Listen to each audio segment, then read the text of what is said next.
Hello you beautiful people and welcome back to Let's Play Warhammer 40k Inquisitor Martyr. As you see, we are going up against Khorne again because I for now enjoy the different enemy types. I have to say the map on the left side looks great as well, but the breathing writhing in the agony from the mental burden auto-sanctioned nightmare walkers have indicated the remanifestation of the arch-enemy on the inside. Severity of intrusion, unknown agent deployed, banish the demon, destroy the Unclean, destroy several warp gates that spawn chaos reinforcements on the immaterium, destroy all warp gates.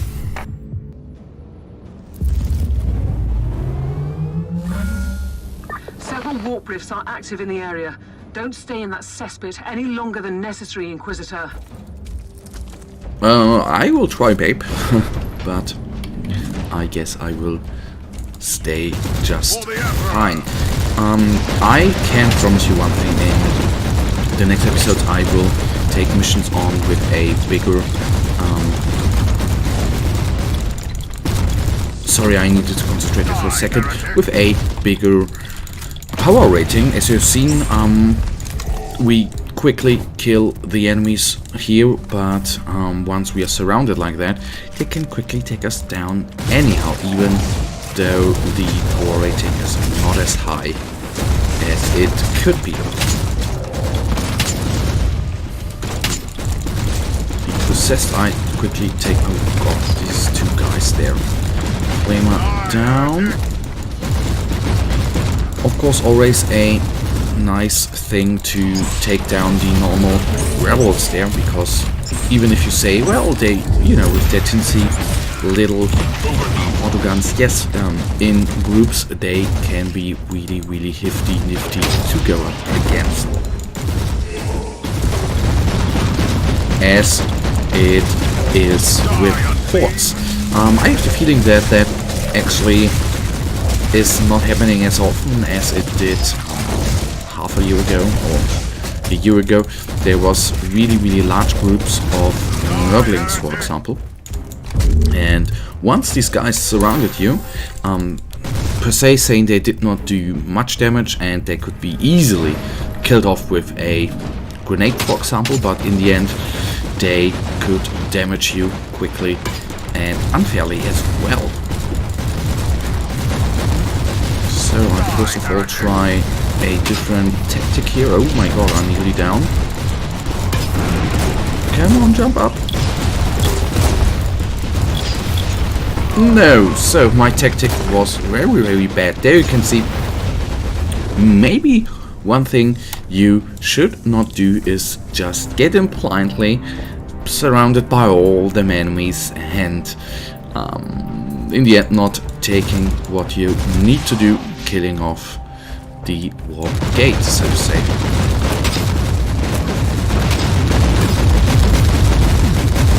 What the hell? How did my HP go down so quick?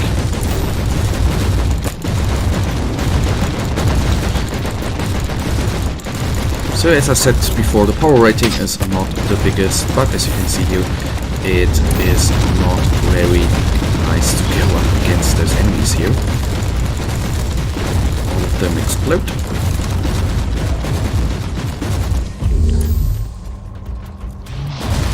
And now the warp gate explodes. We are still detecting signs of demonic presence. Go to the next rift.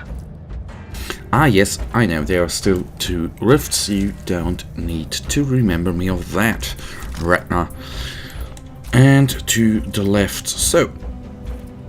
oh, was there a teleporter beacon? I did not pay any attention there, but that's fair enough. I'm always confused with all the debuffs, all buffs here. That is something I enjoy quite good. If you remember the user interface of World of Warcraft, for example, where you had your... and I'm talking about the standard interface. You had your HP bar, your mana bar, whatever, on the left, at top of the screen, and all the buffs. Not inside, but right of it. I enjoyed quite intensively that the debuffs here are on the downside. But anyhow, that's always, I guess, difficult to talk about because every human being, I guess, has a different opinion on the user interface. Die, Unclean!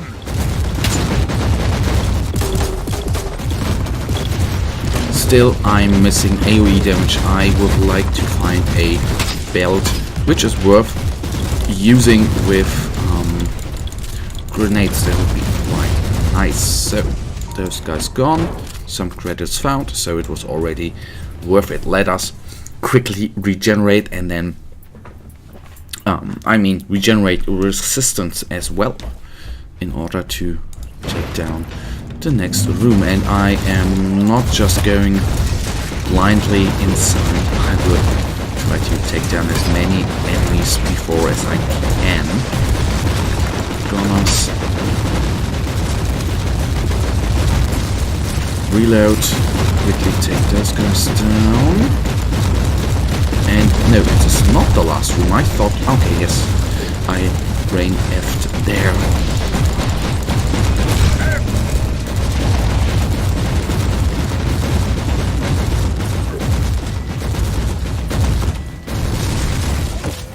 So, is there anyone left down here? No, one is, and then those guys shall fall and walk it quickly as well. Perhaps we can save the day after all. Beacon in range. And I'll use it. Although now the space we covered there was not very high, but sometimes you have to take every little thing as a little advantage, so to say.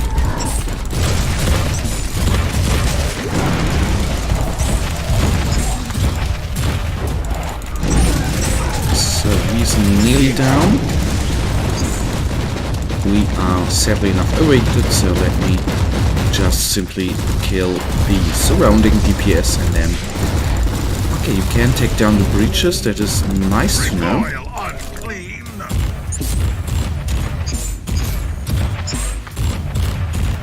So we have a plasma and a multi-melter. Oh my god, I need to pay more attention to the HP because we nearly died there. So taking the medical supplies with us, nearly maxed out there again, but not just that.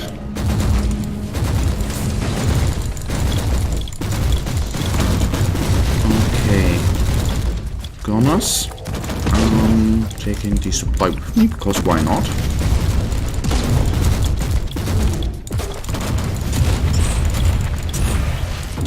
Down, reload, and on we go. So we have a bigger enemy coming up here.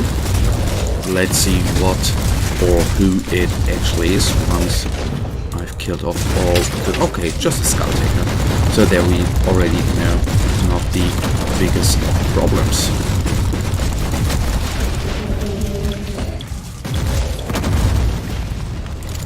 Oh, this one gets in cover smartly, but did not help out in any point.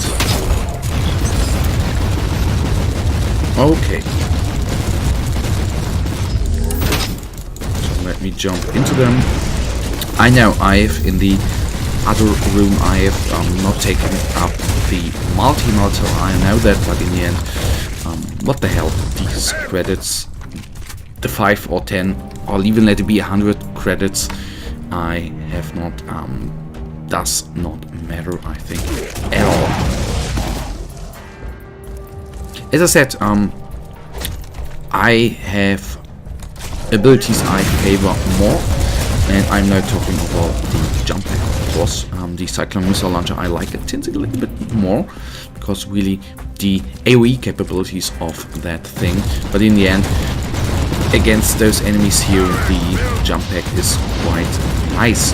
And the great part with the jump pack is, I think, if you thinking about a direction, you can say I'll now use it for health regeneration. It is good that I can use the jump ability more often than actually the cyclone missile launcher blast. That is the great part there. But now the warp gate shall be no more. We were on the verge of a cataclysm, but the day is saved. It's time to open a bottle of Amasek. You deserve it.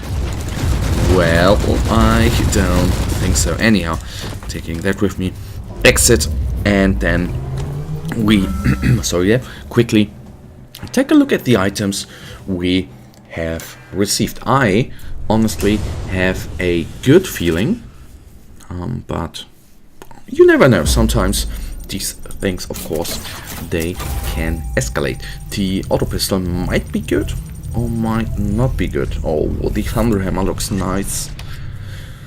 Alright, 427, that's of course a deal, I have to say. For 141, I will do the thing with the modify, and I have to say, I'll do it that as good as, of course, the guns are. I can still reuse them on a later point. So let's see, all over 140. So the signum not working out for us.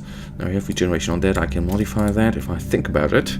But now, guys, that brings us to the end of this episode. And you know that I, as usual, really thank you for watching. If you guys actually have enjoyed this episode, then please give me a thumbs up and subscribe. And hopefully I'll see you in the next episode. Until then, have a nice day. Stay frosty. Bye.